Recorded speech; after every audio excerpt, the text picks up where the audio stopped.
Hello everyone, इस video में हम समझेंगे कि लॉन्गिट्यूड्स क्या होते हैं और उनकी इंपॉर्टेंस क्या है। तो देखो, लॉन्गिट्यूड्स क्या है? जो लॉन्ग लाइंस हमने अर्थ के ऊपर खींचती है, जिससे कि हमने अर्थ को ईस्ट और वेस्ट में डिवाइड कर दिया है। अब ईस्ट और वेस्ट में डिवाइड क्यों किया, इसका एक रीज़न है।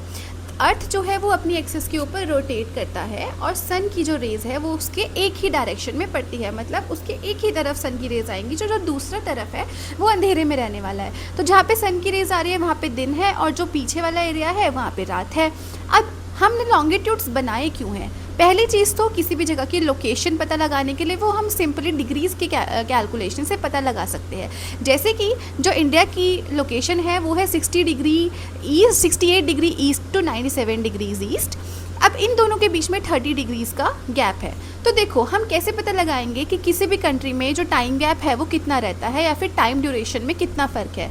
इसकी एक सिंपल सी कैलकुलेशन है। जो अर्थ है वो राउंड है और राउंड की डिग्रीज़ होती हैं 360, और हमारा जो एक दिन में अर्थ रोटेट करता है वो है 24 आवर्स। तो 360 डिग्री को अगर हम 24 आवर्स से रोटेट करते हैं तो हमारे पास आंसर आता है 15 डिग्रीज। तो कोई भी अर्थ जब रोटेट करती है तो कोई भी कंट्री अगर 15 डिग्री रोटेट करती है तो 1 घंटे का गैप आ जाता है। अब आप देखिए, इंडिया के 2 एंड्स हैं जिसमें कि वेस्ट पे आता है गुजरात और ईस्ट पे आता है अरुणाचल प्रदेश। उन दोनों के बीच में 2 आवर का गैप है। अब ये 2 आवर का गैप इसलिए है क्योंकि 30 डिग्रीज़ का गैप है।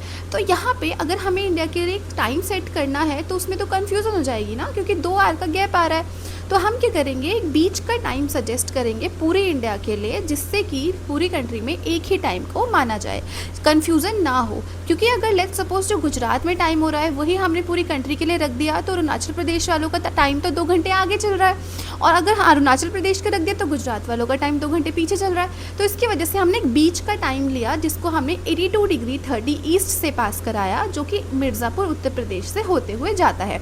इसी को हमने बोला अपना इंडियन स्टैंडर्ड टाइम। अब इस टाइम को पूरी कंट्री मानेगी और यही टाइम पूरे इंडिया में फॉलो होगा। देखिए, ये बहुत इंटरेस्टिंग टॉपिक है। जो रशिया है, क्या आपको पता है उसके 11 टाइम जोन्स हैं और यूएस के तो 4 टाइम जोन्स हैं, मतलब वहाँ पे 4 टाइम हैं जो कि पूरी कंट्री को मानने पड़ते हैं। आई होप आपको समझ आया होगा कि लॉन्गिट्यूड्स क्या होते हैं और वो क्यों इम्पॉर्टेंट है हमारे लिए। ऐसे ही और वीडियोस देखने के लिए और अपने कॉन्सेप्ट्स को बहुत स्ट्रॉन्ग करने के लिए सब्सक्राइब टू माय चैनल।